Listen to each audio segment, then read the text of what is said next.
Hello everyone, it's time for another EU News Update, and we have a lot to talk about today. As always, for any merchandise that I mention in this video, there will be links in the description if you either want to buy or pre-order them. Former LucasArts 3D artist Ti-Ning has passed away around late September. He got his start in the video game industry through the company Dynamics, where he created artwork for the PC games Star Siege and Tribes 2. Afterwards, he worked at LucasArts, where he did concept art for Jedi Power Battles and Galactic Battlegrounds. After that, he worked at EA in 2004, where he worked on character and model art for the Herbs, Sims in the City, and character models for the Machino Pack for Sims 4 as late as 2019. In 2011, he co-founded the luxury eyewear brand Regards. His work won many awards, like the Red Dot Design Award in 2018 and 2022. According to his family, he was working on a fashion show in Japan before his passing. He obviously had a very keen eye for art and design, working in the industry as long as he has. He will be missed by his family, as well as his coworkers in both the game and fashion industries. Robert Watts, a producer on the original Star Wars and Indiana Jones trilogies, passed away at the age of 86. The grandson of a screenwriter, Watts was born in London in 1938. In 1960, he was hired as an assistant office boy. He was immersed in the film industry from a very early age. He worked on many British films during the 60s. He was second assistant director on Thunderball. He worked on 2001: A Space Odyssey as a production manager, then worked with George Lucas on his film American Graffiti, then later worked on A New Hope as a production supervisor. After working on another movie in Afghanistan, he managed to pick up a copy of Time magazine to find pictures of Star Wars. He thought, bloody hell, I had no idea it had taken off to such a huge extent. While at Lucasfilm, he was responsible for organizing each production crew member in England and assisted with local casting. Watts was often the man on the ground, managing day-to-day logistics and operations, solving dozens of small problems every week. Director Irving Kershner said during Empire's production, whenever he had a problem, he came to me. He knew what he was doing, and we had a lot of problems. And he just sat there quietly and solved them. I loved him. He cast his half-sibling Jeremy Bulloch as the unforgettable Boba Fett in The Empire Strikes Back. I'd never managed to give Jeremy a job on a film, recalled Watts, so I rang him up and said, if the suit fits, the part's yours. Watts' next-door neighbor Julian Glover, who had previously played a minor part in Empire as General Veers, credited the producer for landing him the role of Indiana Jones in The Last Crusade's chief villain, Walter Donovan. Robert Watts cemented himself as a very crucial part of Star Wars history that helped shape these amazing movies to how we know them today, and he will be very missed. In book news, and speaking of behind the scenes on the original trilogy, the French graphic novel Lucas Wars, that details the story of how George Lucas created Star Wars, is getting an English release. I've been looking forward to getting this book myself, but I only know English, so this is very good news for me. And also in France is the release of The New Republic Volume 3. Discover the Empire's answer to Wedge Antilles and his elite group of X-Wing pilots. Baron Fell, the Imperial ace pilot. But a terrible mission awaits them. If the New Republic is to seize the Imperial core and turn the tide of the war, Rogue Squadron must rescue former Emperor wannabe Sate Pestage, who is wanted by the Empire for high treason. On October 16th, this book was released in both hardcover and paperback formats. On October 29th, the New Republic Epic Collection Volume 8 was released. The end of the New Republic era. 25 years after the events of A New Hope, Luke Skywalker and the galaxy must face the greatest threat since the Sith were defeated, the Yuuzhan Vong. Swarming across scores of worlds, these hostile invaders from another galaxy spread the New Republic's forces thin and challenge even Luke's new Jedi Order, which now includes Han Solo and Leia Organa Solo's children. This book collects Star Wars Invasion refugees, rescues, and revelations, the Star Wars Handbook 2, and material from Star Wars Tales issues 18, 19, and 21. And in merchandise news, we have a lot to talk about. Earlier this month, we had a few new announcements out of New York Comic Con. In the Vintage Collection from The Empire Strikes Back, it's the Imperial Snowtrooper. Trained for operations in Arctic conditions and equipped with specialized gear to protect them against cold, this trooper comes with a blaster accessory. Also in the Vintage Collection is Dr. Evazan, based on his appearance in A New Hope. This scarred smuggler was once considered a promising surgeon, but became notorious for conducting cruel medical experiments. He comes with a blaster accessory.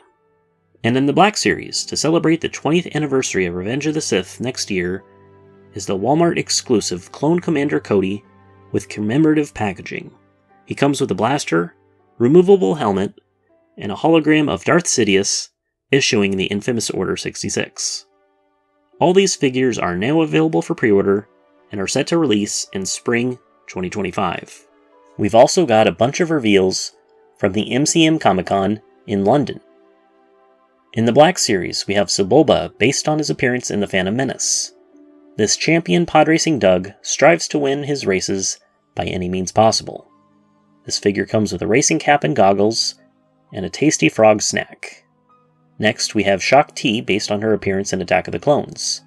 This Togruta Jedi Master served on the Jedi Council through the entirety of the Clone Wars and beyond.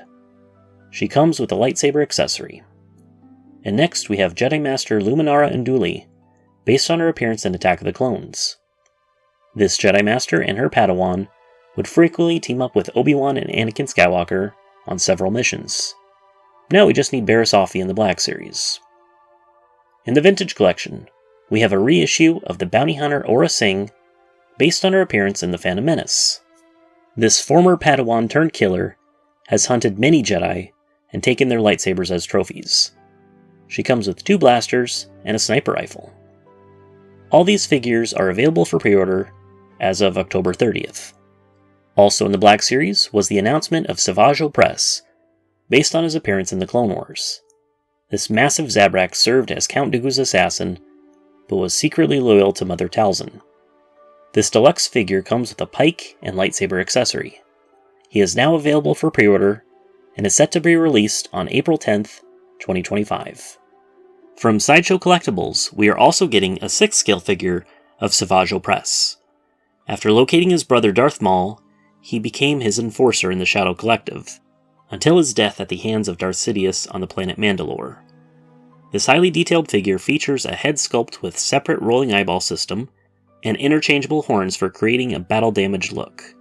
A newly developed body, meticulously tailored armor costume, LED light-up lightsaber, interchangeable lightsaber blades emulating the weapon in motion, his signature spear, an interchangeable Mechno left arm with interchangeable hands, and specially designed figure stand.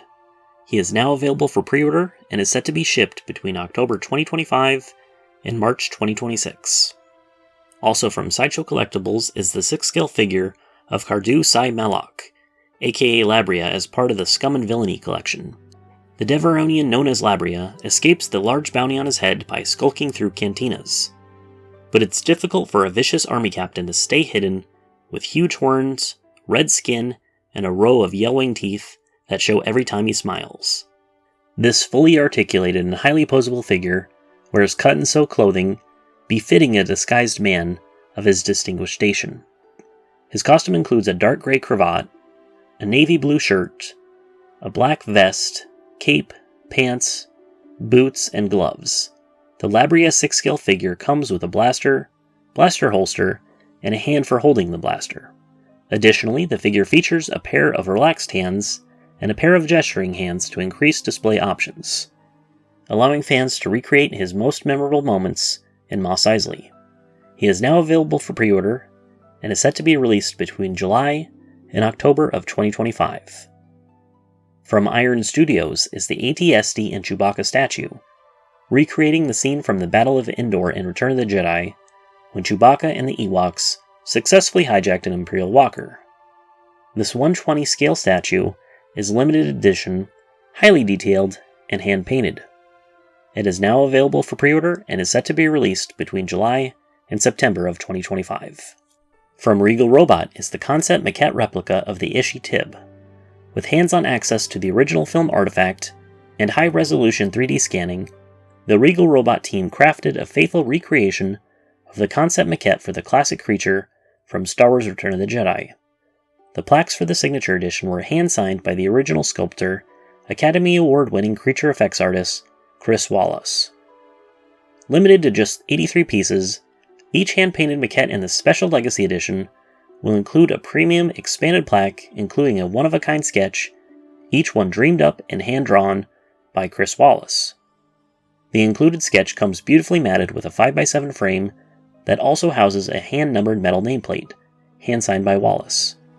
It is now available for pre-order. Also from Regal Robot is the Gamorrean Guard axe prop replica, the 1-to-1 prop replica of the axe, as seen in Return of the Jedi.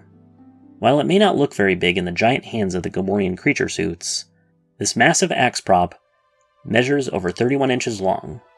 This entire replica is solid cast in heavy polyurethane resin.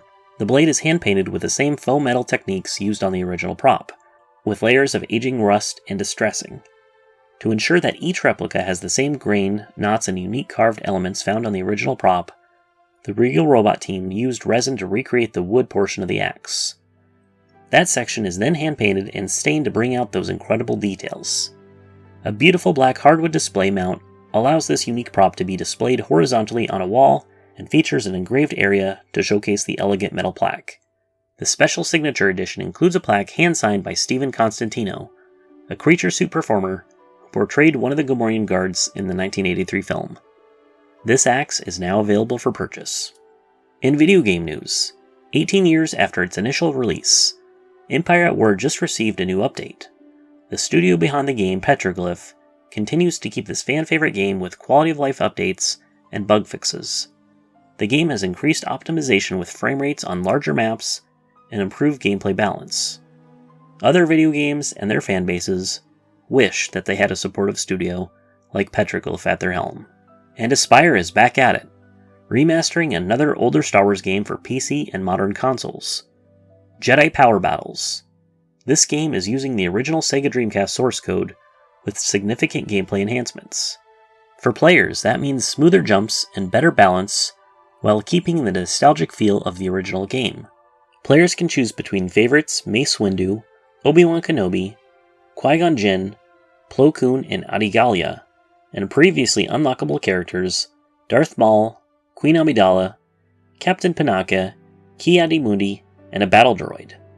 From the beginning, there are also a variety of new characters to unlock, including a Tusken Raider, a Rodian, and many more.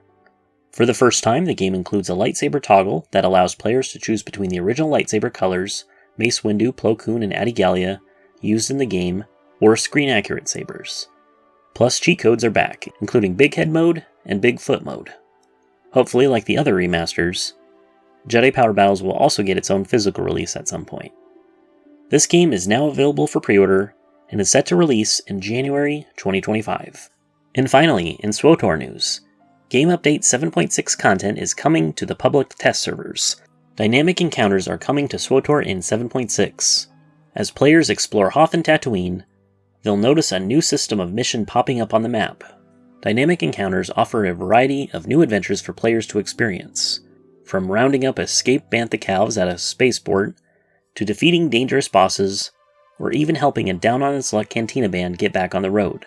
There are tons of dynamic encounters, and which missions are available will cycle throughout the day, giving these iconic planets brand new life. And in addition to these planetary dynamic encounters, players can participate in hidden chain invasion encounters. Hedicul's forces are growing bold, staging assaults across several planets to secure resources for the hidden chain. These special dynamic encounters will only be available for a limited time as the hidden chain threatens the galaxy, so players will want to jump in and call upon their allies to help thwart their plans. The second feature that players got a sneak peek of last week is info on the new lair boss, the Propagator Core XR-53, and its level design. XR-53 can be found on Ilum as it was once part of the Emperor's fortress that crashed during the Battle of Ilum. But what do you all think? Let me know in the comments below.